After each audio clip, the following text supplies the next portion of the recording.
Want to stop an email right after you send it? Here's how to enable the Undo Send feature in Gmail.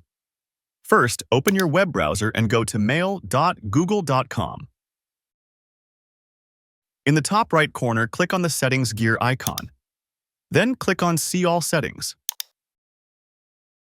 Under the General tab, look for the Undo Send section. Here you can set the cancellation period. That's how long Gmail will let you undo a sent message.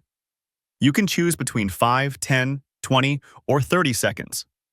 Select your preferred time, then scroll down and click Save Changes at the bottom of the page. Now, whenever you send an email, you'll see an Undo option appear in the bottom left corner of the screen. Click it within the time limit you set, and your email won't be sent. And that's it. You've successfully enabled Undo Send in Gmail. If this video helped, don't forget to like and subscribe for more quick tech tips.